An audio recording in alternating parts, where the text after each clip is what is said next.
বিয়ের উদ্দেশ্যে কোনো হিন্দু মেয়ের সাথে প্রেম করলে কি আমার গুনাহ হবে?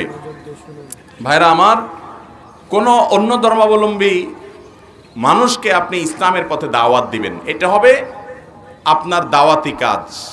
তিনি ইসলামে এসছেন, এরপর আপনি তাকে বিয়ে শাদী করতে চাইলে প্রস্তাব দিবেন। এখন বেশিরভাগ ছেলেরা, যুবকরা যদি কোনো অন্য ধর্মের মেয়েদের সাথে সম্পর্ক করে, তো সেক্ষেত্রে ওই মেয়েও ইসলাম গ্রহণ করে, অনেক সময় তাকে বুঝায় নেয়।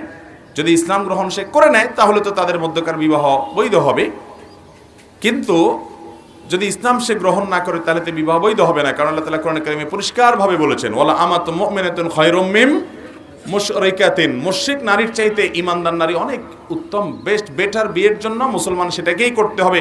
এবং আল্লাহ বলেছেন, ওয়ালা তানকিহুল মুশরিকাত হাত্তা ইউমিন, ঈমানদার নারীদেরকে বিয়ে করো না, মুশরিক নারীদেরকে বিয়ে করো না যতক্ষণ পর্যন্ত তারা ঈমান না আনে। এজন্য এটা জায়েজ নাই ভাই। এখন কথা হলো যে আপনি তাকে বিয়ে করবেন, এটা হলো আপনার মূল মতলব। এখন দাওয়াত দিয়ে তারা মুসলমান বানায় নিলেন, নিয়ে বিয়ে করলেন, তাহলে এটা বড়জোর হালাল হওয়া পর্যন্ত হতে পারে, কিন্তু আপনার এই বিয়েটা, এই ইসলাম গ্রহণ করাটা, এটা আপনি আল্লাহর জন্য তো করেন না, করছেন বিয়ের জন্য, রাস্তা পরিষ্কার করার জন্য। তো রাস্তা পরিষ্কারটা হতে পারে টেনে টুনে, বাট এটার জন্য আপনি আল্লাহর কাছে আজরের আশা করাটা কঠিন।